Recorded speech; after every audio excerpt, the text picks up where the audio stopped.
CBSE words में आपका स्वागत है। तो हम पढ़ रहे थे क्लास 7 साइंस का 3rd चैप्टर जिसका नाम है हीट, और इस चैप्टर की 3 वीडियो अपलोड हो चुकी हैं। अगर आपने नहीं देखा तो डिस्क्रिप्शन में आपको लिंक मिल जाएगा, वहां से देख सकते हो। आज एक नया टॉपिक स्टार्ट करेंगे, 3.4 ट्रांसफर ऑफ हीट। इस टॉपिक के अंदर हम ये पढ़ेंगे कि हीट किस तरह से ट्रांसफर होती है। ट्रांसफर मतलब एक जगह से दूसरी जगह हीट कैसे जाती है। अब आपने ये तो ऑब्जर्व किया होगा कि जो फ्राइंग पैन है वो गर्म हो जाता है जब उसको फ्लेम पे रखा जाए, यानी आग पे अगर रखा जाए फ्राइंग पैन को तो वो गर्म हो जाता है। और सिर्फ फ्राइंग पैन ही नहीं, बहुत सारे ऐसे बर्तन हैं, कुकर हो गया या भगोना हो गया, उनको भी अगर आप फ्लेम पे रख दोगे, आग पे रख दोगे, तो वो थोड़ी देर में गर्म हो जाएंगे। ऐसा क्यों होता है? It is because the heat passes from the flame to the utensil. इस वजह से होता है क्योंकि जो हीट थी वो फ्लेम से यूटेंसिल की तरफ पास हो गई, यानी आग से बर्तन की तरफ हीट चली गई। तो जिस चीज़ में हीट चली जाएगी वो गर्म हो जाएगी। जब पैन को फायर से रिमूव कर दिया जाता है, आग से हटा लिया जाता है, तो वो धीरे धीरे क्या होती है? ठंडी हो जाती है। फिर वही सवाल, why does it cool down? ये क्यों ठंडी हो जाती है? तो इसलिए ठंडी हो जाती है क्योंकि यहाँ पर क्या होता है, the heat is transfer from the pan to the surrounding. तो अब क्या होता है, पैन देखो आग पे रखे थे, गर्म हो गया, जब आग से हमने हटाया तो पैन की जो हीट है वो सराउंडिंग में चली गई, आसपास चली गई। सराउंडिंग में हमारे क्या है? जनरली एयर है, तो एयर के अंदर चली गई। तो यहाँ से आप समझ सकते हो कि दोनों ही केसेस के अंदर जो हीट है वो फ्लो हो रही है कहाँ से? हॉटर ऑब्जेक्ट से कोल्डर ऑब्जेक्ट की तरफ फ्लो हो रही है। जैसे हमारा फ्राइंग पैन है, इसको हमने फ्लेम पे रख दिया, आग पे रख दिया, तो होगा क्या? इस फ्लेम से जो हीट है, क्योंकि फ्लेम गर्म है और फ्राइंग पैन है वो ठंडा है, अभी हमने आग पे रखा है, तो फ्लेम की जो हीट है वो फ्राइंग पैन में जाने लगेगी।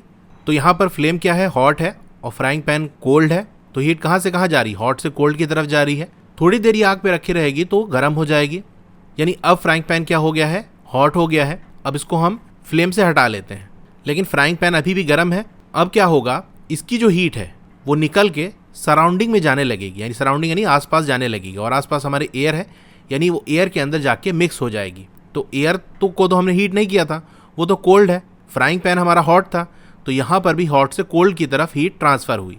तो इस पॉइंट को याद रखने के लिए आप इस तरह से डायग्राम बना सकते हो कि आपकी जो हीट है वो हॉटर ऑब्जेक्ट से कोल्डर ऑब्जेक्ट की तरफ जाती है। और सिर्फ इन्हीं 2 केसेस के अंदर नहीं, सारे ही केसेस के अंदर, यानी हमेशा ऐसा होता है कि हीट जो फ्लो होती है वो कहाँ से होती है? हॉटर ऑब्जेक्ट से कोल्डर ऑब्जेक्ट की तरफ फ्लो होती है। ये चीज़ हमेशा होती है, याद रखना। अब पहेली का एक सवाल है, does it mean that the heat will not be transfer the temperature of the 2 object is the same? तो क्या इसका मतलब ये है कि अगर 2 ऑब्जेक्ट है उनका टेम्परेचर सेम है तो हीट का ट्रांसफर नहीं होगा? क्योंकि हीट ट्रांसफर की कंडीशन क्या है कि वो हॉट ऑब्जेक्ट से कोल्ड ऑब्जेक्ट की तरफ जाएगा। जब दोनों का टेम्परेचर सेम है तो हीट का ट्रांसफर नहीं हो पाएगा। तो हाँ, बात सही है, ऐसा ही होगा। हीट का ट्रांसफर तभी होगा जब 2 ऑब्जेक्ट का टेम्परेचर अलग अलग होगा, तो उन दोनों में एक हॉट हो जाएगा, एक कोल्ड हो जाएगा। जैसे मान लो एक ऑब्जेक्ट है, उसका टेम्परेचर है 40 डिग्री सेल्सियस और दूसरा ऑब्जेक्ट है उसका 30 डिग्री सेल्सियस है। तो इन दोनों को अगर कंपेयर करें तो दोनों में ये गर्म है और ये वाला ठंडा है, एक दूसरे के रिस्पेक्ट में, तो गर्म से ठंडे की तरफ हीट ट्रांसफर हो जाएगा। लेकिन अगर इसका भी हमारा 40 डिग्री सेल्सियस है, तब दोनों बराबर हैं, कोई ठंडा कोई गर्म नहीं है, दोनों एक ही लेवल पे हैं, तो अब कोई भी ट्रांसफ़र नहीं हो पाएगा हीट का। तो ये हमने जान लिया कि हीट ट्रांसफ़र कब होता है, जब एक हॉट और एक कोल्ड ऑब्जेक्ट हो, तो हॉट से कोल्ड की तरफ होता है। अब सवाल ये, how does the heat flow? Heat flow कैसे होती है? चलिए इसको इन्वेस्टिगेट करते हैं, इसकी जांच पड़ताल करते हैं। उसके लिए हमको एक्टिविटी करनी पड़ेगी, एक्टिविटी 3.6। आपको एक रॉड ले लेना है या फिर एक फ्लैट स्ट्रिप ले लो मेटल की, कोई मेटल की पट्टी ले सकते हो जो कि एल्युमिनियम या आयरन की बनी हो, या इसके अलावा और भी जो मेटल है किसी की भी हो सकती है। ये 2 नाम तो जस्ट एग्जाम्पल के लिए है, क्योंकि आयरन जनरली आयरन की चीज़ें मिल जाती हैं, तो लोहे की चीज़ आप ले सकते हो। Fix a few small wax pieces on the rod. तो वैक्स की जो छोटी छोटी पीसेज हैं वो रॉड पे आपको फिक्स कर देना है। These pieces should be at nearly equal distance. तो बराबर बराबर दूरी पे आपको फिक्स कर देना है। तो जैसे आपने ये देखो, ये रॉड ले लिया लोहे का, तो एक वैक्स आपने यहाँ लगा दी, फिर थोड़ी दूर पे यहाँ लगा दी, फिर यहाँ लगा दी, यहाँ लगा दी, यहाँ लगा दी, इस तरह से मोम आपको चिपका देना है। अब मैंने जब इस एक्टिविटी को परफॉर्म किया तो इसमें थोड़ा सा चेंज कर दिया कि वैक्स के साथ मैंने स्क्रू लगा दिया, यहाँ से ऐसे स्क्रू लगा के फिक्स कर दिया, क्योंकि वैक्स को अगर हम हीट करेंगे, वैक्स गिरेगी, तो कैमरे में इतना अच्छा कैप्चर नहीं हो पा रहा था। तो अच्छे से आपको ये दिख सके इसके लिए मैंने स्क्रू भी अटैच कर दिया। तो चलिए इसको हम करके देख लेते हैं। अब इस एक्टिविटी में हमको क्या करना है, मेटल का कोई ऑब्जेक्ट ले लो जो थोड़ा लंबाई में हो। जैसे मैंने यहाँ पर एक पुराना सा स्पून ले लिया है, और इसकी थोड़ी थोड़ी दूर पे आपको वैक्स को यानी मोम को डाल देना है। मोम को जब हीट करते हो तो पिघल जाती है, लिक्विड बन जाती है, तो उसी तरीके से जब लिक्विड बन जाए से यहाँ पर ड्रॉप कर देना, यहाँ पर फिर थोड़ी दूर पे यहाँ पर फिर यहाँ पर, और तुरंत ही एक स्क्रू इसके ऊपर मैंने रख दिया। अब मोम क्या होती है, अगर थोड़ी देर में वो जम भी जाती है तो पिघली हुई मोम इसके ऊपर मैंने डाल दिया। जब ये जम गई तो ये स्क्रू यहाँ पर फिक्स हो गया। आप देख सकते हो अगर मैं इसको उल्टा करूँ तो ये गिर नहीं रहा है क्योंकि मोम यहाँ जम गई है और पिघली हुई मोम मैंने डाली थी लेकिन अब ये जम चुकी है इसलिए फिक्स हो गया है। अगर फिर से इसको हम हीट करेंगे तो ये मोम पिघलेगी, और अगर मान लो ऐसे उल्टा करके हम हीट करेंगे तो मोम जब पिघलेगी तो ये जो स्क्रू है वो गिरेगा।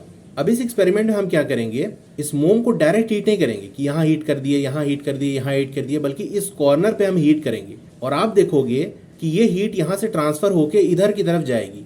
कैसे हम कह सकते हैं कि हीट ट्रांसफर होकर इधर जाएगी, क्योंकि होगा क्या, जब इस कॉर्नर पे हम हीट करेंगे थोड़ी देर के बाद आप देखोगे ये जो स्क्रू है वो नीचे गिर जाएगा। क्यों गिर गया, क्योंकि यहाँ जो मोम थी वो पिघल जाएगी हीट की वजह से, जिसकी वजह से स्क्रू नीचे गिर जाएगा। फिर इसी तरह से हीट जब यहाँ पहुँचेगी तो यहाँ जो मोम लगी है वो पिघलेगी और नीचे गिर जाएगा। फिर जब हीट यहाँ पहुँचेगी तो यहाँ जो मोम लगी है वो पिघलेगी और ये स्क्रू नीचे गिर जाएगा। तो इस तरह से चीज़ें होंगी। क्या होगा मैंने बता दिया, अब खुद आप ऑब्जर्व करना। मैं इसको यहाँ पर पीछे फिक्स करूँगा और एक कैंडल जलाकर यहाँ पर हीट करूँगा और देखना पहले ये वाला स्क्रू गिरेगा, फिर ये वाला, फिर ये वाला। चलिए करते हैं इसको। अब इस कैंडल को हम यहाँ ले जाते हैं, बिल्कुल कॉर्नर पे हम ले जाएंगे और इसके एकदम किनारे हीट करेंगे।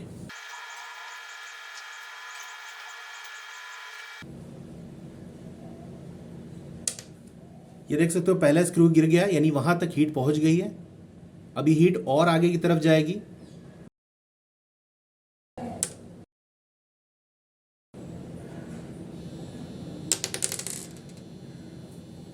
तो आपने देख लिया हीट किस तरह से ट्रांसफर होती है। अब यहाँ कुछ क्वेश्चंस है, उसके जवाब आपको देने हैं। What happened to the wax pieces, तो वैक्स पीसेस के साथ क्या होगा भाई, वैक्स पीसेस मेल्ट कर गई और नीचे गिर गई। मैंने वहां स्क्रू लगा दिया था ताकि आपको देख सके। देखो अगर सिर्फ वैक्स मेल्ट होकर गिरती तो आपको समझ ना आता, कैमरा उतना अच्छा नहीं है कि कैप्चर कर सके, इसीलिए मैंने स्क्रू लगाया था। तो इसका आंसर आप दोगे वैक्स पीसेस के साथ क्या हुआ, वो मेल्ट कर गई और गिर गई। Wax pieces melts and fell down one by one, तो वैक्स पीसेस मेल्ट कर गई, पिघल गई और एक एक करके गिर गई। Do these pieces begin to fall, क्या ये पीसेस गिरने लगी, तो यस ऐसा ही हुआ। विच पीस फॉल्स द फर्स्ट, तो कौन से वैक्स का पीस सबसे पहले गिरा। तो जो एक्सपेरिमेंट मैंने किया था उसमें कौन सी स्क्रू पहले गिरा था, जो फ्लेम के सबसे करीब था। क्यों गिरा था, क्योंकि वहां जो वैक्स लगाई थी हमने वो मेल्ट कर गई, तो वैक्स गिरी और वैक्स के साथ स्क्रू भी गिर गया। तो हम कह सकते हैं कि वो वैक्स पहले गिरेगी जो कि फ्लेम से करीब होगी। तो इसके आंसर में आप लिख देना wax piece which was nearest to the flame falls first, तो वो वैक्स पीस जो फ्लेम से सबसे करीब थी वो सबसे पहले गिरी। Do you think that heat is transferred from the end nearest to the flame to the other end, क्या आपने ये देखा कि हीट जो है वो ट्रांसफर हो रही कहां से, वो किनारा जो कि फ्लेम से करीब है उधर से दूसरे किनारे की तरफ जा रही है। तो बिल्कुल ऐसा ही हुआ। हमने ये देखा कि फ्लेम से जो हीट है वो निकल के इधर गई, पहले इससे फिर यहाँ पर पहुंची, फिर यहाँ पर पहुंची, फिर इधर गई, फिर इधर गई, यानी इस साइड से इस साइड की तरफ हीट गई। The process by which heat is transfer from the hotter end to the colder end of an object is known as conduction. तो कंडक्शन क्या है, ये मोस्ट इंपॉर्टेंट, इसको आपको याद रखना है। व्हाट इज कंडक्शन, सिंपल आ जाता है क्वेश्चन। तो वो प्रोसेस जहां पर हीट जो है वो ट्रांसफर होती है किसी भी ऑब्जेक्ट के हॉटर एंड से, यानी वो किनारा जो कि गर्म है, उस किनारे से कोल्डर एंड की तरफ, यानी वो हिस्सा जो ठंडा है उसकी तरफ जो हीट का ट्रांसफर होता है किसी भी ऑब्जेक्ट के अंदर, उसको हम कंडक्शन कहते हैं। जैसे मान लो हमारे पास ये रॉड है और इस जगह हमने हीट करना शुरू कर दिया, तो हीट क्या करेगी, इधर से इधर की तरफ चलना शुरू हो जाएगी। तो यही जो ट्रांसफर है, इधर से इधर की तरफ जाना, इसी को हम कंडक्शन कहते हैं। In solids generally the heat is transfer by the process of conduction. तो सॉलिड्स के अंदर आमतौर से जो हीट का ट्रांसफर होता है वो कैसे होता है, कंडक्शन से होता है। तो ये पॉइंट भी आप याद रखना कि आपसे पूछ लिया जाए कि सॉलिड्स के अंदर हीट का ट्रांसफर कैसे होता है, तो आप कहोगे कंडक्शन से होता है। अब सवाल ये है, do all the substances conduct heat easily, क्या सारे ही जो सब्सटेंस है, सारी ही जो चीज़ें हैं वो आसानी से हीट को कंडक्ट कर पाती हैं। कंडक्ट का मतलब एक जगह से दूसरी जगह की तरफ हीट का जाना, गर्म हिस्से से ठंडे हिस्से की तरफ हीट का फ्लो होना। तो क्या ऐसा हो पाता है सारे सब्सटेंस के अंदर। आपने ऑब्जर्व किया होगा कि जो मेटालिक पैन होता है, जैसे फ्राइंग पैन हो गया, मेटल का बना होता है ना, जो कि खाना बनाने के लिए यूज होता है, उसमें प्लास्टिक की या लकड़ी की हैंडल लगी होती है। क्या आप उठा सकते हो गर्म पैन को by holding it from the handle without getting hurt, यानी कोई फ्राइंग पैन है या कोई भी पैन है या कोई बर्तन है वो गर्म है, तो उसकी हैंडल से पकड़ के क्या हम उठा सकते हैं, बिल्कुल उठा सकते हैं। हैंडल लगी ही इसलिए होती है, यानी हैंडल के ऊपर जो प्लास्टिक या लकड़ी लगी होती है वो इसीलिए लगी होती है ताकि अगर वो बर्तन गर्म भी हो तो उसको उठा सके, क्योंकि ये प्लास्टिक है या वुड है, इसी तरह से और भी चीज़ें होती हैं वो हीट को आसानी से कंडक्ट नहीं करा पाती। पैन तो हमारा गर्म है, लेकिन पैन से हीट निकल के उस हैंडल में ही जा पा रही है, तो हीट उसमें जा नहीं पाएगी, तो वो गर्म नहीं हो पाएगा, और गर्म नहीं होगा तो आप बिल्कुल भी उसको उठाने में आपको प्रॉब्लम नहीं होगी। तो चलिए एक्टिविटी कर लेते हैं। एक्टिविटी 3.7, आपको वाटर को गर्म करना है छोटे से पैन के अंदर या बीकर के अंदर, और कुछ आर्टिकल्स आपको कलेक्ट कर लेने हैं, जैसे कि आपका स्टील का स्पून हो गया, जो चम्मच होता है स्टील का, प्लास्टिक की स्केल हो गई, पेंसिल हो गई, डिवाइडर हो गया, इन चीज़ों को ले लेना है। Dip one end of each of these articles in hot water, जैसा कि आपको ऊपर फिगर में दिया है। तो ये बीकर है, इसके अंदर देखो ऐसे पानी भरा हुआ है, और इसी पानी के अंदर हमने कुछ चीज़ों को डाल दिया। Wait for a few minutes, कुछ मिनट के लिए आपको ऐसे ही छोड़ देना है, इंतजार करो। Touch the other and, inter your observation in table 3.3। अब यहाँ पर हो क्या रहा है, जो भी हमारे ऑब्जेक्ट थे, जैसे स्केल हो गया प्लास्टिक की, और पेंसिल हो गई, स्पून हो गया, डिवाइडर हो गया, देखो उसका एक किनारा जो है वो पानी के अंदर डूबा हुआ है और पानी गर्म है। इसका मतलब पानी से जो हीट है वो इन चीज़ों के अंदर जाएगी। अब इन चीज़ों का नीचे वाला हिस्सा अगर गर्म होगा तो हीट ऊपर की तरफ भी भागेगी। कुछ मिनट के बाद अगर इसके ऊपर वाले हिस्से को हम टच करेंगे और हमको गर्म फील होगा, इसका मतलब हीट नीचे से ऊपर की तरफ पहुंच गई। अगर टच करने पे गर्म फील नहीं हो रहा है, जैसे पहले था वैसे ही हमको लग रहा है, इसका मतलब हीट नीचे से ऊपर की तरफ नहीं गई। इससे हमको ये पता चल पाएगा कि कौन सी ऐसी चीज़ें हैं, कौन से ऐसे सब्सटेंस हैं जिनसे हीट आसानी से ट्रांसफ़र हो जाती है, और कौन से ऐसे सब्सटेंस हैं जिनसे आसानी से ट्रांसफ़र नहीं हो पाती, जिनके एक किनारे से दूसरे किनारे हीट नहीं पहुंच पाई, इसका मतलब प्रॉब्लम हो रही है उनको पहुंचने में, और जिनका दूसरा वाला ऊपर वाला हिस्सा भी गर्म हो गया, इसका मतलब आसानी से हीट ट्रांसफ़र हो गई, नीचे से ऊपर की तरफ पहुंच गई। तो ऐसा करोगे तो ये खुद आप टच करके फील कर लेना, और फिर आपको ये टेबल फिल कर लेना है। तो चलिए मैं आपको फिल करा देता हूँ। एक तो पहले से दिया हुआ है, जो स्टील का स्पून है वो किसका बना होता है, मेटल का बना होता है। दूसरे कॉलम में क्या है, material with which the article is made of. देखो क्या चीज़ है ये इंपॉर्टेंट नहीं है, किस चीज़ से बनी है, मटेरियल डिसाइड करेगा। तो स्टील का जो स्पून है वो मेटल का बना होता है। अब थर्ड वाले कॉलम में क्या है, does the other and get hot, yes या नो। तो दूसरा वाला जो किनारा है जो ऊपर है, पानी के कांटेक्ट में नहीं है, क्या वो गर्म हो रहा है कि नहीं। तो स्टील के स्पून के केस में आप देखोगे कि ऊपर वाला हिस्सा जो है वो गर्म हो गया, यस। फिर दूसरा क्या था हमारा, प्लास्टिक स्केल। तो प्लास्टिक की स्केल है तो ऑब्वियस सी बात है प्लास्टिक की बनी होगी, तो इसका दूसरा किनारा टच करोगे तो आपको गर्म फील नहीं होगा, यानी दूसरा हिस्सा गर्म नहीं हुआ, तो नो हो गया। अच्छा, इसी प्लास्टिक स्केल की जगह आप मेटल वाली जो स्केल आती है वो यूज़ करते तो गर्म हो जाता, वुडन वाली यूज़ करते तो गर्म नहीं होता, क्योंकि लकड़ी भी अच्छे से कंडक्ट नहीं कर पाती हीट को। फिर हम पेंसिल की बात कर लेते हैं।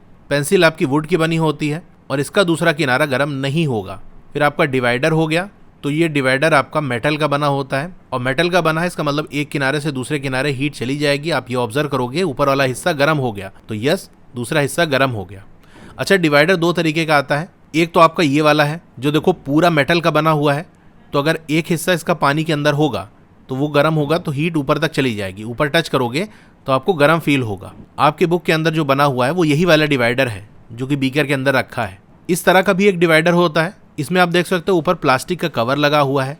तो अगर ये वाले डिवाइडर से आप एक्सपेरिमेंट करोगे, उसको बीकर के अंदर रखोगे, तो दूसरे एंड में आपको हॉट फील नहीं होगा। क्यों नहीं फील होगा, क्योंकि हीट यहाँ से ऊपर तक तो चली गई, लेकिन इस प्लास्टिक में ये नीचे से ऊपर नहीं जा पाएगी, तो प्लास्टिक वाला हिस्सा ऊपर का गर्म नहीं होगा।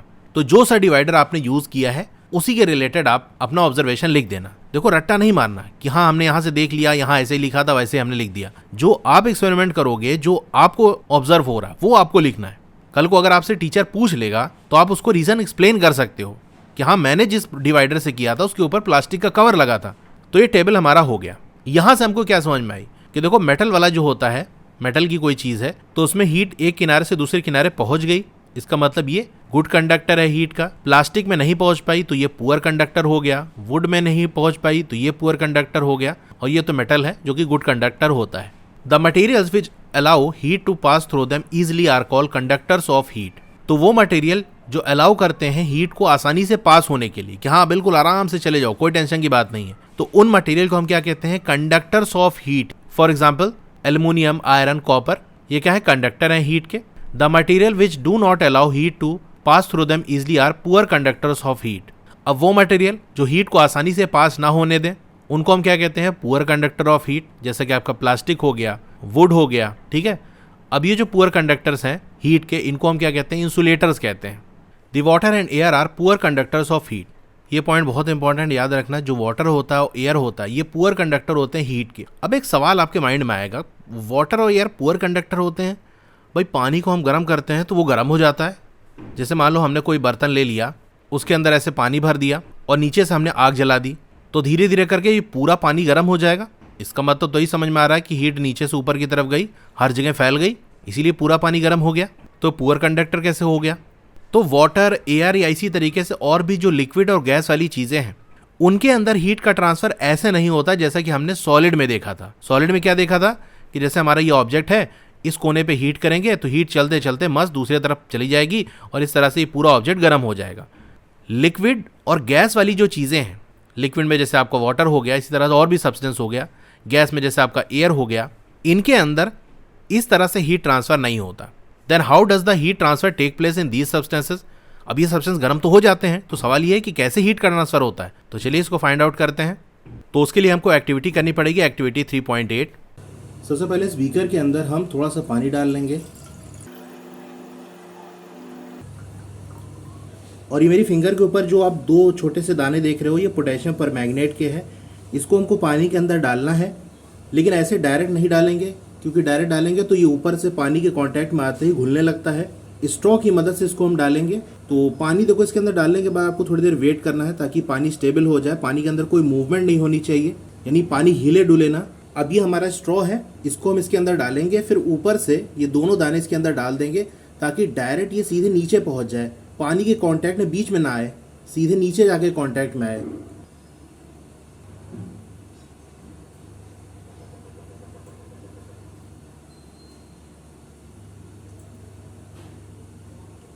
अब इसको आराम से हम धीरे से निकाल लेंगे। अब देख सकते हो ये नीचे आकर बैठ गया है। अब इसके नीचे जलती हुई कैंडल को हम रख देंगे और अब देखना आप,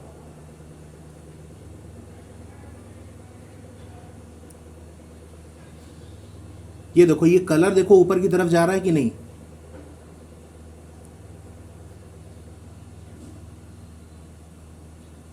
अब ये ऊपर क्यों जा रहा है मालूम है आपको? ये कलर ऊपर नहीं जा रहा, बल्कि कलर पानी के अंदर मिक्स हो जा रहा है, वाटर ऊपर जा रहा है, तो वाटर के साथ ये कलर भी जा रहा है, क्योंकि वाटर तो वैसे आपको दिखेगा नहीं कि वाटर कैसे मूव कर रहा है। इसीलिए हमने पोटेशियम परमैंगनेट को डाला, क्योंकि ये कलरफुल होता है, पानी मिक्स हो जाता है। तो नीचे ये मिक्स हो रहा है और नीचे के जो पानी है वो ऊपर की तरफ उठ रहा है।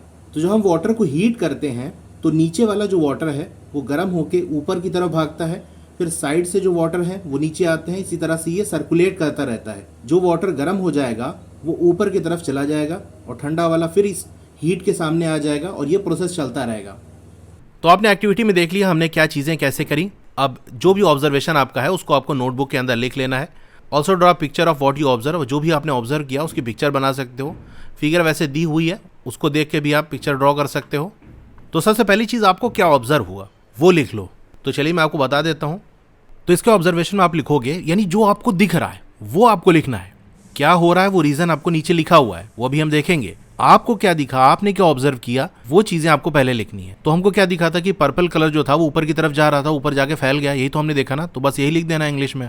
Purple colour of potassium permanganate begins to lift upward, ये ऊपर की तरफ लिफ्ट होगा एंड स्प्रेड्स, और फैल जाएगा। अब ऐसा क्यों हुआ था, मैंने उसी वीडियो के अंदर ही एक्सपेरिमेंट के ही टाइम बता दिया था आपको कि क्या हो रहा है। अब यहाँ जो लिखा है उसको एक बार हम पढ़ लेते हैं। When water is heated, the water near the flame gets hot. जब वाटर को हीट किया जाता है तो वाटर का वो हिस्सा जो फ्लेम के करीब था, आग के करीब था, वो गर्म हो जाता है। हॉट वाटर राइजेज अप, तो जो गर्म पानी है वो ऊपर की तरफ भागता है। ऊपर की तरफ भागेगा तो जो कोल्ड वाटर है जो साइड में है वो मूव करेगा toward the source of heat, जहाँ से हीट आ रही है उस तरफ भागेगा कि चलो हम भी हीट ले लेते हैं, मुफ्त की मिल रही है। तो इसको जब हीट मिलेगी ये गर्म हो जाएगा तो ये भी ऊपर की तरफ जाएगा। This water also gets hot and rises, तो ये वाटर भी गर्म होकर ऊपर की तरफ जाएगा। And the water from the sides move down, और साइड वाला वाटर फिर से नीचे आ जाएगा। तो ये प्रोसेस चलता रहेगा, कब तक चलेगा? Till the whole water gets heated, जब पूरा पानी गर्म ना हो जाए तब तक ये कहानी चलती रहेगी। तो ये जो मोड होता है हीट ट्रांसफर, इसको हम कन्वेक्शन कहते हैं। यहाँ पर हीट एक जगह से दूसरी जगह नहीं जा रही है, बल्कि जिसको हीट चाहिए आकर हीट लेके जा रहा है। वाटर आया, हीट लिया, ऊपर भाग गया, इस तरह से कहानी चल रही है। तो इस तरह के मोड को हम क्या कहते हैं? याद रखना, कन्वेक्शन कहते हैं। How does the heat travel in air, air के अंदर हीट कैसे ट्रेवल होती है? In which direction does the smoke go, कोई आग जलती है, धुआं उठता है, तो धुआं किधर जाता है? धुआं ऊपर की तरफ उठता है ना। तो एयर के अंदर भी यही कहानी होती है। The air near the heat source gets hot and rises, तो जहाँ से हीट निकल रही है, जैसे कोई आग जल रही है तो उसके करीब जो एयर होगी, जैसे मान लो यहाँ पर ये ऐसे आग जल रही है, तो इसके करीब करीब जो एयर होगी वो गर्म हो जाएगी और गर्म होकर ऊपर की तरफ उठेगी। फिर साइड से जो एयर है वो यहाँ पर आ जाएगी, वो गर्म होगी, वो उठने लगेगी। ठीक है, यही चीज़ तो लिखी है, the air from the sides come in to take its place, तो उसकी जगह पर साइड वाली एयर आ जाएगी। तो इस तरीके से जो एयर है वो गर्म होती है। नीचे जो एक्टिविटी है वो कंफर्म करेगा इस आइडिया को। तो आपको एक्टिविटी 3.9 करनी है। एक कैंडल जला लो, keep one hand above the flame and one hand on the side of the flame, जैसा कि आपको फिगर में दिया हुआ है। तो फिगर में क्या दिया है, कैंडल है, जल रही है, एक हाथ आपको इस जलती हुई कैंडल के ऊपर लगा लेना है और एक साइड में रख लेना है। क्या आपका दोनों ही हाथ बराबर गर्म फील हो रहा है दोनों हाथ में? If not, which hands feel hotter? अगर दोनों हाथ बराबर आपको गर्मी फील नहीं हो रही है तो कौन सा हाथ आपको ज़्यादा गर्म फील हो रहा है और क्यों हो रहा है? तो आप देखोगे वो हाथ, देखो ये चीज़ मैं आपको करके नहीं दिखा सकता क्योंकि ये फील करने वाली चीज़ है, वरना इसका भी मैं आपको एक्सपेरिमेंट कर लेता। आप खुद से ट्राई करोगे तो आपको ये फील होगा कि वो हाथ जो कि फ्लेम के ऊपर है वो ज़्यादा गर्म फील होगा और जो साइड में आपने रखा है वो हल्का फुल्का आपको गर्म फील होगा। तो इसके आंसर में आप लिख लेना, the hand which is above the flame feels hotter. अब आपको सावधान रहना है, अपने हाथ को एक सेफ डिस्टेंस पे रखना है फ्लेम से, ताकि आपका हाथ जले ना, यानी फ्लेम के ऊपर रखना है, ऐसा नहीं कि आप टच करा दो और जल जाओ फिर उसके बाद कहो कि हमने बताया था। तो थोड़ी सी दूरी पे रखना ताकि आप जलो ना। अब ये चीज़ हम बात कर चुके हैं कि ऊपर की तरफ जो एयर है वो कैसे हीट होती है, कन्वेक्शन से होती है। जो फ्लेम के करीब एयर रही होगी, ठीक है, यहाँ पर जो एयर रही होगी वो गर्म हुई, गर्म होकर ऊपर की तरफ गई, तो आपके हाथ से जब टच करी तो आपको गर्म फील हुआ। Therefore the hand above the flame feels hot, इसीलिए आपका ऊपर वाला जो हाथ है जो फ्लेम के ऊपर है वो गर्म फील हुआ। On the sides however there is no convection and air does not feel as hot as at the top, और साइड में कोई भी कन्वेक्शन नहीं हुआ, इसीलिए आपको उतना गर्म फील नहीं हुआ जितना कि ऊपर वाला हाथ गर्म फील हो रहा था। अब एक क्वेश्चन आपके माइंड में आ जाएगा कि भाई साइड में तो कन्वेक्शन हो ही नहीं रहा, एयर जो ऊपर थी फ्लेम के वो गर्म हो गई, ऊपर की तरफ चली गई, तो साइड वाले में थोड़ा बहुत कुछ जो भी हीट फील हो रही है वो क्यों हो रही है? तो उसको भी आगे हम देखेंगे कि वहां पर क्या कहानी होती है, वो क्यों आपको गर्म फील होता है। कम गर्म फील होगा, लेकिन वो कम भी क्यों हो रहा है, इसका मतलब कुछ हीट वहां जा रही है, क्यों जा रही, कैसे जा रही, देखेंगे आगे। अब वो लोग जो कि कोस्टल एरियाज के अंदर रहते हैं, समुद्र के किनारे रहते हैं, एक्सपीरियंस एन इंटरेस्टिंग फिनोमेना, एक अजीब सा फिनोमेना, एक अजीब सी चीज़ उनको एक्सपीरियंस करने को मिलती है। क्या होता है दिन के टाइम में, अच्छा इसको मैं आपको थोड़ा सा समझाता हूँ, फिगर समझेंगे तो ज़्यादा अच्छे समझ में आएगा। ये दिन का टाइम है, देखो सूरज निकला हुआ है और हम समुद्र के किनारे बिल्कुल हैं, तो धूप पड़ेगी भाई, ये ज़मीन पे भी पड़ेगी और ये पानी पे भी पड़ेगी। लेकिन कहानी ये होती है जो लैंड है वो ज़्यादा तेज़ गर्म हो जाती है, वहीं जो पानी है वो इतना ज़्यादा गर्म नहीं हो पाता। यानी इन लैंड और वाटर को अगर हम कंपेयर करें तो इन दोनों के रिस्पेक्ट में जो लैंड है वो हॉट होगी और वाटर हमारा कोल्ड होगा। ऐसे भी आप फील कर सकते हो, अगर गर्मी के दिन है आप छत पे चले जाओ या ऐसे कच्ची ज़मीन पे पैर रख दो तो आपको गर्म फील होगा। वहीं गर्मी के दिन में भी पानी हल्का फुल्का ठंडा फील होता है, यानी उतना ज़्यादा गर्म नहीं होता। तो दिन का टाइम है, धूप पड़ रही है ज़मीन पे भी और पानी पे भी, लैंड ज़्यादा गर्म हो जाएगी और पानी इतना गर्म नहीं हो पाएगा, यानी लैंड हमारी हॉट है और वाटर हमारा कोल्ड है। अभी हमने देखा था कि एयर जो गर्म हो जाती है वो ऊपर की तरफ चलती है, तो ये पॉइंट याद रखना, कोई भी गैस हो गया या लिक्विड हो गया, जब वो गर्म होती है तो ऊपर की तरफ भागती है, और अगर ठंडी होगी तो नीचे की तरफ भागेगी। तो यहाँ पर ऊपर सारी एयर प्रेजेंट है, जब ये ज़मीन गर्म होगी तो यहाँ पर जो एयर होगी वो भी गर्म हो जाएगी और गर्म होगी तो ऊपर की तरफ भागेगी। तो लैंड में क्या हो रहा है, एयर ये ऊपर की तरफ जा रही है, जब ये एयर ऊपर की तरफ जाएगी तो इस जगह एक खाली जगह बन जाएगी। भाई यहाँ की एयर तो ऊपर चली गई ना, अब ये खाली जगह है, इस खाली जगह को भरने के लिए यहाँ पर जो एयर होगी समुंदर के ऊपर, पानी के ऊपर जो एयर है वो इधर भागेगी। चलो खाली जगह मिल गई, कब्जा कर लेते हैं। तो हो ये रहा है कि हॉट एयर ऊपर की तरफ जा रही है लैंड वाले हिस्से में, और जो कोल्ड एयर है, कोल्ड क्यों कह रहे हैं, क्योंकि जो वाटर है वो कोल्ड है, तो इसके कॉन्टैक्ट में जो एयर होगी वो भी ठंडी होगी। तो ठंडी हवा इस जगह को, खाली जगह को पूरा करने के लिए इधर की तरफ भागेगी। यानी हवा कैसे चलेगी, पानी से ज़मीन की तरफ हवा चलेगी। ठीक है, कैसी हवा चलेगी, ठंडी ठंडी हवा चलेगी, क्योंकि पानी के ऊपर जो हवा है वो इतनी गर्म हो नहीं पाई, वो ठंडी ही है, और जब वहाँ से चलेगी तो ठंडी हवा आएगी। गर्म हवा ज़मीन से ऊपर की तरफ चली गई। अब ये हवा जो ऊपर की तरफ गई थी ये देखेगी कि यहाँ की जो हवा है वो हमारी जगह कब्जा कर ली, यानी यहाँ पर खाली है, तो कहेगी चलो हम इधर आ जाते हैं। जब इस हिस्से में आएगी तो यहाँ पर तो इतनी ज़्यादा गर्मी है नहीं, पानी के ऊपर वाला हिस्सा है, तो ये थोड़ी ठंडी हो जाएगी, ठंडी होगी तो नीचे की तरफ भागेगी और ये इसकी जगह ले लेगी। इस तरह से पूरी कहानी चलती रहेगी कि हॉट एयर ज़मीन से ऊपर की तरफ जाएगी, कोल्ड एयर वाटर से लैंड की तरफ आएगी खाली जगह को पूरा करने के लिए, फिर कोल्ड एयर जो खाली जगह बनाएगी उसको ये हॉट एयर आकर कवर कर लेगी। तो कुल मिला के ऐसा होगा कि हॉट एयर ऐसे चल के इधर की तरफ जाएगी और कोल्ड एयर हमारी ऐसे जाएगी, तो एक पूरी साइकिल बन जाएगी, गोल गोल घूमता रहेगा। अब इस केस में हो क्या रहा है, दिन के टाइम हो क्या रहा है, कोस्टल एरियाज़ के अंदर जो हवा है भाई आप तो नीचे ही रहोगे ना, ऊपर गर्म हवा यहाँ मूव करेगी, उससे आपको थोड़ी ना मतलब, आप हवा में तो टंगे नहीं रहोगे। आपको जो हवा फील होगी वो ज़मीन के करीब वाली हवा फील होगी। और वो कैसे चल रही है, समुंदर से ठंडी हवा आ रही है ज़मीन की तरफ, तो सी से हवा आ रही है, तो इसका नाम हम क्या कहेंगे, सी ब्रीज, यानी वो हवा जो कि समुंदर की तरफ से आ रही है, तो वो सी ब्रीज हो गई। रात के केस में कहानी ठीक उलट जाती है। क्या उलट जाती है, चलिए देख लेते हैं। अब ये रात हो गई, चांद निकल आया है। अब क्या होगा, देखो दिन के टाइम धूप पड़ी थी, ज़मीन ज़्यादा गर्म हो गई थी, पानी ठंडा था। हमने देखा था वाटर जो है पुअर कंडक्टर है, तो जो थोड़ा बहुत कुछ पानी गर्म हुआ था, हल्का फुल्का गर्म हुआ था ना, वो धीरे धीरे ठंडा होगा। वहीं जो लैंड है बहुत तेज़ी से ठंडा होगा। तो जैसे जैसे रात बीतती जाएगी, होगा ये कि जो लैंड है वो ज़्यादा ठंडी हो जाए, क्योंकि बहुत तेज़ी से इसकी हीट निकल गई। और जो वाटर था वो जितनी भी हीट उसके पास थी, कम ज़रूर थी, लेकिन कुछ हीट थी वो भी नहीं निकल पाएगी सही से, बहुत थोड़ी सी हीट निकलेगी। तो अब इन दोनों के टेम्परेचर कंपेयर करेंगे तो वाटर इस केस में अब हॉट हो गया है और जो लैंड है वो कूल हो गई है। तो सीधी सी बात है, जो साइकिल है वो रिवर्स हो जाएगी, उल्टी चलेगी कि नहीं। अब वाटर हमारा हॉट है, तो यहाँ पर जो एयर होगी ये ऊपर की तरफ भागेगी। ऊपर की तरफ भागने की वजह से खाली जगह बनेगी, जिसको यहाँ की जो एयर है वो फिल करेगी, इधर की तरफ भागेगी। यानी अब क्या हो रहा है, हवा ज़मीन से पानी की तरफ चल रही है, और क्योंकि ज़मीन ठंडी है तो ये हवा जो चलेगी वो ठंडी होगी, यानी ठंडी हवा ज़मीन से पानी की तरफ जाएगी, सी की तरफ जाएगी। अब इधर यहाँ पर खाली जगह बन गई, जिसको ये जो हॉट एयर है वो आके फिल कर लेगी। तो यहाँ पर भी एक इस तरह से साइकिल बन जाएगी। कैसी साइकिल बनेगी कि जो कोल्ड एयर है वो ऐसे जाएगी ज़मीन से पानी की तरफ, और जो हॉट एयर है वो नीचे से ऐसे ऊपर की तरफ जाएगी। तो जो बंदा नीचे खड़ा होगा उसको तो यही वाली फील होगी, जो ठंडी हवा ज़मीन से पानी की तरफ जा रही है। तो जो नीचे बंदा है वो अपने हिसाब से बात करेगा, भाई ऊपर कौन सी हवा चल रही है, हवा में तो हम टंगे नहीं हैं, हम तो यहाँ पर हैं। हमको क्या फील होगा कि जो हवा है वो ज़मीन से पानी की तरफ जा रही है, तो इसलिए इसका नाम क्या पड़ गया, लैंड ब्रीज, यानी वो हवा जो ज़मीन से चल रही है, पानी की तरफ जा रही है। तो यही सारी चीज़ें लिखी हैं कि दिन के टाइम में क्या होगा, जो लैंड है वो गर्म हो जाएगी ज़्यादा तेज़ वाटर के रिस्पेक्ट में, यानी ज़मीन ज़्यादा तेज़ गर्म होगी, तो जो एयर होगी लैंड के ऊपर वो गर्म होगी और ऊपर की तरफ उठेगी। जो ठंडी हवा है सी से वो रश करेगी towards the land to take its place. Sea से ठंडी हवा ज़मीन की तरफ भागेगी, क्योंकि ज़मीन के पास जो एयर थी वो ऊपर की तरफ चली गई, खाली जगह बन गई, उसको फिल करेगी। जो वार्म एयर है from the land move towards the sea to complete the cycle. जो गर्म हवा ऊपर गई थी, अब देखेगी जो समुंदर के पास हवा थी वो तो हमारी तरफ आ गई, तो हम उसकी जगह ले लेते हैं। ये जो एयर है जो कि सी की तरफ से चलती है उसको हम सी ब्रीज कहते हैं। To receive the cooler air breeze, ठंडी हवा लेने के लिए जो विंडोज़ होती हैं घरों की कोस्टल एरियाज़ के अंदर, वो समुंदर की तरफ खुलती हैं, यानी खिड़की खोलोगे तो समुंदर दिखेगा। क्यों, ताकि ठंडी हवा समुंदर से घर के अंदर आ सके उस खिड़की से होके।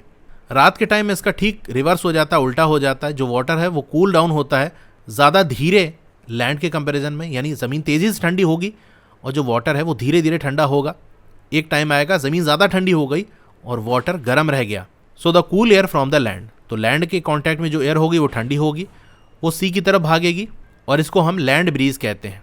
जब हम धूप में बाहर जाते हैं तो हमको गर्म फील होता है। सवाल ये है कि ये जो हीट है जो कि सन से निकल रही है हमारे तक कैसे पहुंचती है। It can not reach us by conduction और convection as there is no medium such as air in most part of the space between the earth and sun. तो देखो कहानी ये है कि कंडक्शन या कन्वेक्शन, इसके लिए कोई मीडियम चाहिए। हमने देखा था कंडक्शन किसके अंदर होता है, जो सॉलिड वाली चीज़ें हैं उनके अंदर होता है। कन्वेक्शन की बात कर लें तो लिक्विड हो गया या गैस हो गया, इनके अंदर हमको कन्वेक्शन देखने को मिलता है। लेकिन जैसे हमारी ये अर्थ है और ये सन है, इसके बीच के अंदर भाई थोड़ी दूर तक तो हमारी एयर है, इसके बाद ये जो पूरा हिस्सा है इसके अंदर कोई भी चीज़ नहीं है, ना कोई सॉलिड चीज़ है, ना लिक्विड है, ना गैस है, खाली है। तो सॉलिड नहीं है इसका मतलब कंडक्शन नहीं हो पाएगा, लिक्विड या गैस नहीं है इसका मतलब कन्वेक्शन नहीं है हो पाएगा। तो ना कंडक्शन हो सकता है ना कन्वेक्शन हो सकता है। लेकिन फिर भी जो सन से हीट है वो हम तक पहुंचती है, तो कैसे पहुंचती है ये सवाल है। तो सन से जो हीट आती है वो एक दूसरे प्रोसेस से आती है जिसको हम रेडिएशन कहते हैं। तो ये बहुत इंपॉर्टेंट पॉइंट है, रेडिएशन के एग्जाम्पल है कि सन से जो हीट आती है वो कैसे आती है, रेडिएशन से आती है। The transfer of heat bye radiation does not require any medium. तो रेडिएशन के थ्रू जो ट्रांसफर होता है हीट का, यानी एक जगह से दूसरी जगह जो ट्रांसफर होती है हीट, उसके लिए किसी मीडियम की जरूरत नहीं है। It can take place whether a medium is present और नॉट। मीडियम हो ना हो, दोनों ही केस के अंदर ये ट्रांसफर हो जाएगा हीट का। जब हम रूम हीटर के सामने बैठते हैं तो हमको जो हीट मिलती है वो इसी प्रोसेस से मिलती है। भाई हीटर जला, हीटर के सामने बैठे तो वहाँ पर जो हमको गर्म फील होगा वो इसी रेडिएशन से होता है, यानी हीटर से रेडिएशन निकलती है और हम तक पहुँचती है और उससे हमको गर्मी फील होती है। इसी तरह जो गर्म बर्तन है उसको अगर हम फ्लेम से दूर रख दें, आग से दूर रख दें, तो वो ठंडा हो जाता है। क्यों ठंडा हो जाता है? हमने स्टार्टिंग में देखा था ना, फ्राइंग पैन को अगर हीट से हटा यानी आग से हटा दें तो थोड़ी देर में ठंडा हो जाता है। कैसे ठंडा हो जाता है? It transfers the heat to the surrounding by radiation. तो फ्राइंग पैन या कोई भी बर्तन है वो जब ठंडा होता है तो इसी रेडिएशन से होता है, यानी उससे जो हीट है वो रेडिएट होती है, बाहर की तरफ निकलती है। हमारी जो बॉडी है gives heat to surrounding and receive heat from it by radiation. हमारी बॉडी से जो हीट निकलती है, गर्मी निकलती है, वो भी इसी रेडिएशन से निकलती है। और हमारी बॉडी के अंदर जो हीट जाती है वो भी इसी रेडिएशन से जाती है। जैसे हम धूप में खड़े हो गए तो हमारी बॉडी गर्म हो जाएगी, तो वो कैसे गर्म हुई? रेडिएशन से हुई। हीटर के सामने खड़े हो गए, या हमारे आसपास जो भी गर्मी है बॉडी के अंदर जाएगी वो रेडिएशन से जाएगी, और बॉडी से निकलेगी तो भी रेडिएशन से। तो ये सारे एग्जाम्पल हैं रेडिएशन के। आपको एग्जाम्पल दे के पूछ लिया जाएगा कि बताओ हमारी बॉडी जो हीट निकलती है वो कैसे निकलती है, कंडक्शन, कन्वेक्शन या रेडिएशन, तो आपको रेडिएशन से। या आपसे पूछ लिया जाए कि रेडिएशन के एग्जाम्पल लिखो, तो ये सारे एग्जाम्पल जो आपको दिए हैं। अब इसको मैं थोड़ा सा और एक्सप्लेन कर देता हूँ ताकि आपको अच्छे समझ में आ सके। अब जैसे मान लो हमारी ये कैंडल है, तो कैंडल में ऊपर की तरफ जो हीट जा रही है वो कन्वेक्शन से ट्रांसफ़र हो रही है, क्योंकि यहाँ पर जो एयर थी वो गर्म हुई और ऊपर की तरफ भागी, तो यहाँ पर जो हीट का ट्रांसफ़र हो रहा है वो कन्वेक्शन से हो रहा है। जो साइड साइड में हीट जाती है, जैसे आप साइड में हाथ रखोगे थोड़ा थोड़ा गर्म फील होगा, ये कैसे होता है? ये रेडिएशन से होता है, क्योंकि कन्वेक्शन तो ऊपर की तरफ होगा ना, साइड में जो गर्मी जाएगी वो रेडिएशन से जाएगी। अच्छा, इसी में आपने कोई रॉड लगा दिया तो फ्लेम से हीट जाएगी इस रॉड के अंदर, और रॉड से हीट होते हुए इस कोने तक पहुंच जाएगी। तो इस रॉड के अंदर जो हीट का ट्रांसफ़र हुआ, यानी इस कोने से इस कोने की तरफ जो हीट गई वो कैसे गई? कंडक्शन से गई। तो तीनों चीज़ें आपने समझ ली। अब ये तीनों चीज़ें कंडक्शन, कन्वेक्शन, रेडिएशन मैंने अच्छे से एक्सप्लेन तो कर दिया, लेकिन उसके बाद भी कभी कभी कुछ लोगों को डाउट रह जाता है। तो एक एग्जाम्पल से हम समझते हैं कि इन तीनों में बेसिक डिफरेंस है क्या, तो आपको ज़्यादा क्लियर होगा। जैसे मान लो कोई बिल्डिंग है, उसमें आग लग गई है। अब उसको बुझाने के लिए कुछ लोग आए कि चलो हम इसको बुझा देते हैं। उन लोगों ने ये कहा कि हम क्या करेंगे, एक लाइन बना के सब लोग खड़े हो जाएंगे, और यहाँ पर जैसे ये पानी है तो हम क्या करेंगे, अपनी जगह पे सब लोग खड़े रहेंगे। एक बाल्टी पानी भरा जाएगा, ये वाला बंदा भरेगा और इसको दे देगा, ये इसको पकड़ा देगा बाल्टी, ये इसको पकड़ा देगा और ये इसको पकड़ा देगा, और ये ऐसे पानी डाल देगा। यानी सारे लोग अपनी जगह पर हैं, बस जो वाटर है वो जहाँ पर वाटर है सोर्स से जहाँ पर पानी पहुँचाना है वहाँ पर जा रहा है। तो ये एग्जाम्पल आपका हो गया कंडक्शन का, कि इसके अंदर क्या होता है कि जैसे ये हमारा ऑब्जेक्ट है, यहाँ पर हम हीट कर रहे हैं तो हीट अपना चल कर यहाँ पर पहुँचेगी। ये जो पूरा ऑब्जेक्ट है ये इधर उधर नहीं भागेगा कि इस ऑब्जेक्ट का ये वाला हिस्सा उड़ के इधर चला गया, बल्कि ऑब्जेक्ट वैसे ही रहेगा, बस उसके अंदर हीट इधर से उधर पहुँच जाएगी। तो अगर मान लो इस ऑब्जेक्ट को हम कई सेक्शंस में बांट दें, कई टुकड़े में बांट दें, ये हमने इसके कई पीस बना दिए, तो ये सारे पीस अपनी जगह पर हैं, बस जो हीट है वो एक पीस से दूसरे पीस में, फिर तीसरे में, फिर ऐसे ऐसे करके इस किनारे से इस किनारे पहुंच जाएगी। अब कन्वेक्शन का एग्जाम्पल क्या है, इसको थोड़ा देखते हैं। अब वही केस, मान लो कोई बिल्डिंग है और इसमें आग लगी है, यहाँ पर पानी भरा है। अब हर बंदा क्या करता है, यहाँ से पानी लेता है और चल के जाएगा यहाँ तक और पानी डाल देगा। इसी तरह हर कोई आ रहा है, पानी ले रहा है और चल कर जा रहा है, वहाँ पहुँच रहा है और पानी डाल दे रहा है। इसका मतलब अब लोग अपनी जगह पर नहीं खड़े हैं, बल्कि पानी को लेके जा रहे हैं। तो कन्वेक्शन में भी तो यही होता है। जैसे मान लो हमारा ये बर्तन है और इसके अंदर ये पानी भरा हुआ है, नीचे आग जल रही है, तो क्या होगा, जो आग के करीब वाटर होगा वो गर्म होगा, ऊपर की तरफ भागेगा। साइड वाला जो पानी है जो अभी गर्म नहीं हुआ, ठंडा है, वो आ जाएगा इसकी जगह, वो गर्म हो जाएगा, वो ऊपर चला जाएगा। यानी हर कोई आकर हीट लेके जा रहा है। पानी का हर हिस्सा आके जहाँ पर हीट है वहाँ से हीट ले रहा है और ऊपर की तरफ भाग जा रहा है। यानी पानी अपनी जगह रुका नहीं है, पानी मूव कर रहा है। और यही हम एक्सपेरिमेंट में किए थे, जो एक्टिविटी थी उसके अंदर आपने देखा था कलर ऊपर की तरफ भाग रहा था, तो वो कलर असल में वाटर के साथ मिक्स हो गया था, तो वाटर ऊपर भाग रहा था। वरना अगर वाटर को हम ऐसे रख दें, छोड़ दें, तो वाटर अपनी जगह पड़ा रहेगा, वो काहे इधर उधर भागेगा। लेकिन हीट करने की वजह से वाटर ऊपर की तरफ भाग रहा है और साइड वाला नीचे की तरफ आ रहा है, तो वाटर चलने लगा, घूमने लगा उसी के अंदर। तो यहाँ पर हर कोई अपनी हीट आकर लेके जा रहा है। अब रेडिएशन का एग्जाम्पल समझ लेते हैं। वही काम करते हैं, एक बिल्डिंग ले लेंगे, उसमें आग लगा देंगे। अब यहाँ पर एक बंदा है, इसको आग बुझानी है, तो ये क्या करेगा, ऐसे पाइप लेगा और यहीं से पानी ऐसे मारेगा, पानी जाएगा डायरेक्ट बिल्डिंग तक। अब इस केस में क्या हुआ कि बंदे को मूव भी नहीं करना पड़ा और अगल बगल कोई चाहिए भी नहीं कि हाँ इसको पकड़ा दें, उसको पकड़ा दें, और करते हुए पानी बिल्डिंग तक पहुँच जाए। दूर से ही पानी हमारा जहाँ पर पानी था वहाँ से बिल्डिंग तक पहुँच जा रहा है। इसके लिए किसी भी मीडियम की ज़रूरत नहीं है, कोई भी बीच में होने की ज़रूरत नहीं है जो पानी को वहाँ तक पहुँचाए। ना इसको खुद चल के जाने की ज़रूरत है कि जाकर वहाँ पानी ले जाए, बस अपनी जगह खड़े होकर दूर से और पाइप से प्रेशर से पानी जा रहा है और वहाँ पहुँच जा रहा है। तो ये आपका रेडिएशन हो गया। यहाँ पर जो हीट है, जैसे यहाँ पर कोई हीटर लगा है तो हीट निकल के इधर जो जाएगी वो रेडिएशन से जाएगी, और ये हमारा कन्वेक्शन था। तो इस एग्जाम्पल से आप तीनों चीज़ें क्लियर समझ गए होंगे कि क्या डिफरेंस है। अब जो कंडक्शन होता है वो आपका जनरली सॉलिड्स के अंदर होता है। कन्वेक्शन की बात कर लें तो लिक्विड एंड गैसेस के अंदर देखने को मिलता है। और रेडिएशन के लिए नो मीडियम, कोई भी मीडियम की रिक्वायरमेंट नहीं है। सॉलिड, लिक्विड, गैस हो चाहे ना हो, उससे कोई मतलब नहीं, रेडिएशन अपना काम कर लेगी। All hot bodies radiate heat, जितनी भी हॉट बॉडी है वो हीट रेडिएट करती है, यानी उनके अंदर से जो हीट है वो रेडिएशन से निकलती है। When this heat falls on some object, a part of it is reflected, a part is absorbed and part may be transmitted. अब मान लो ये कोई हॉट ऑब्जेक्ट है, तो हमने क्या देखा, हॉट ऑब्जेक्ट से जो हीट है वो रेडिएट करती है, बाहर निकलती हैं। अब मान लो हमारे पास ये कोई ऑब्जेक्ट रखा हुआ है, तो ये जो हॉट ऑब्जेक्ट से रेडिएशन निकल रही है, ये यहाँ पर जब जाएगी तो इसके साथ तीन चीज़ें होंगी। कुछ हिस्सा जो होगा वो रिफ्लेक्ट हो जाएगा।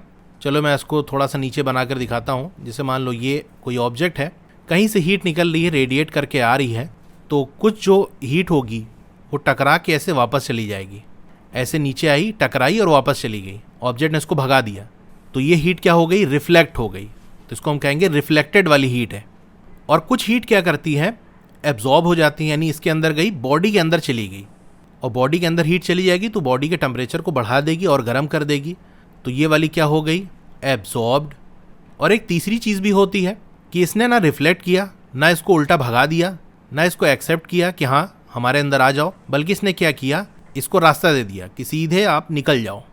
तो ये वाली जो हीट है वो क्या हो गई, ट्रांसमिटेड हो गई, यानी पार करके निकल गई। तो रेडिएट करके जो हीट आती है किसी भी ऑब्जेक्ट के पास जब पहुँचती है, तो कुछ जो हीट होती है वो रिफ्लेक्ट हो जाती है, कुछ एब्जॉर्ब हो जाती है और कुछ ट्रांसमिट हो जाती है, पार करके निकल जाती है दूसरे साइड। तो यही चीज़ हमने देखी थी। The temperature of the object increases due to the absorb part of the heat. किसी भी ऑब्जेक्ट का जो टेम्परेचर है वो कैसे बढ़ता है, उस हीट की वजह से बढ़ता है जो कि एब्जॉर्ब हो गई, उसने इस हीट को अपनी बॉडी के अंदर ले लिया, तो वो गर्म हो जाएगी, सीधी सी बात है object. Why are you advised to use an umbrella when you go out in sun. तो आपको यू क्यों एडवाइस किया जाता है कि जब धूप में निकलो तो अम्ब्रेला लगा लो। हालांकि ऐसे बहुत कम ही लोग करते हैं, लेकिन फिर भी ऐसी एडवाइस की जाती है, आपको करना चाहिए, क्योंकि सन से जो हीट आ रही है कुछ तो चलो रिफ्लेक्ट हो जाएगी, कुछ पार करके निकल जाएगी, लेकिन कुछ आपकी बॉडी एब्जॉर्ब कर लेगी, उसकी वजह से आपकी बॉडी गर्म हो जाएगी और गर्मी आपको फील होगी। तो गर्मी से बचना है तो धूप में छाता लगा के निकलो। तो ये था इस सारे टॉपिक के अंदर। आई होप सारी चीज़ें आपको क्लियर हो गई होंगी, खास तौर से कंडक्शन, कन्वेक्शन, रेडिएशन क्या होता है, इनके क्या डिफरेंस है, वो आपको अच्छे से क्लियर हो गए होंगे। तो ये टॉपिक हमारा यहाँ पर एंड होता है और इसी के साथ ये वीडियो भी एंड होती है।